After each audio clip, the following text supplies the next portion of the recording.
เอาสบายดีน้องสาว PCP เนาะผู้ที่มีใจหักมาเกี่ยวกับปืนอารมณ์ PCP มือนี้เขาจะมาแนะนำเนาะตัวนี้เป็นเนาะดากอน09เนาะดากอน09ตัวนี้เนาะถือว่าตัวนี้จะเป็นถังอะลูเนาะตัวนี้เป็นถังอะลูนะถังอะลูก้นมนเนาะเราจะเป็นเราไฟก้อนเก็บเสียงจะเป็นแนวนี้เนาะสีแดงเนาะแดงดำเนาะเก็บเสียงเนาะส่วนกล้องเนาะเขาจะเป็นกล้อง BA นะลูกค้านะกล้องนี้จะเป็นกล้อง BA เนาะแล้วก็สูบเนาะจะเป็นสูบกลางตีนพับได้เป็นสูบไม้แล้วลูกค้านะสูบซ่อมนี้ครบเนาะแล้วก็ส่วนสุดซ่อมปืนเขาก็มีให้พร้อมเนาะอันนี้มันสุดซ่อมปืนแล้วก็จะมีโม่อันนึงนะในนี่เนาะเขามาจัดโปรเนาะถือว่าผู้ใดซื้อนำเขาไทยนับแต่เขาลงวิดีโอตัวนี้ไปเนาะถือว่าราคาแมน11 ล้านเนาะ11 ล้านกีบเขาจะแถมลูกปืน3กับ300 ลูกเด้อลูกค้า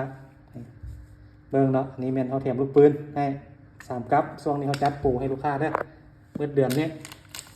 เราก็ชุดซ่อมมีเนาะถือว่าระยะยิงตัวนี้แมนเนาะ70-80 เมตรเด้อดากอนตัวนี้นะถือว่าปืนนี่เบาเนาะกระทันหัดดีเนาะพับเข้าได้นะลูกค้านะนี่พับเข้าได้นะลูกค้าเนาะถือว่าหันเก็บเสียงออกมันจะเหลือแต่เท่าไหร่นึงนะ30 ปลาย 40 เซนเนาะถือว่าใส่บโลเป้ได้เนาะลูกค้าเนาะท่านใดสนใจ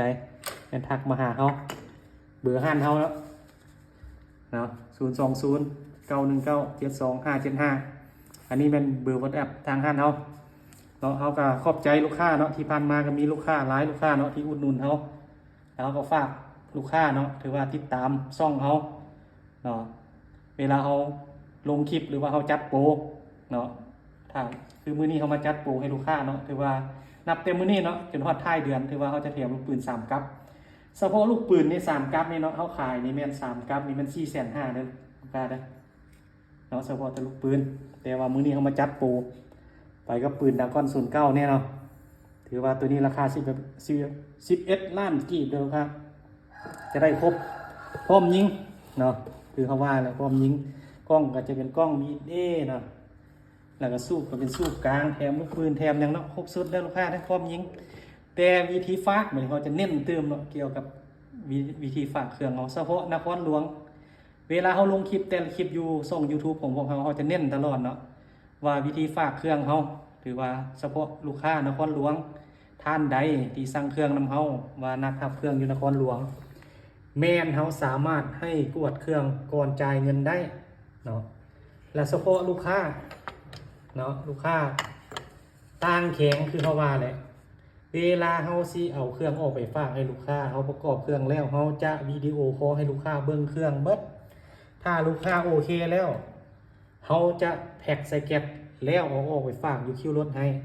เนาะหลังจากเขาไปฮอดคิวรถแล้วเขาจะเอาเบอร์โทรของเจ้าของรถ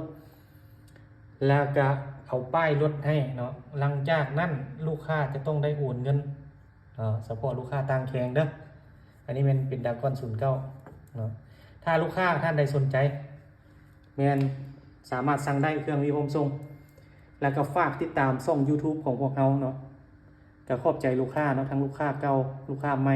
เนาะแล้วก็ FC ที่ติดตามช่องเขาเนาะขอบใจ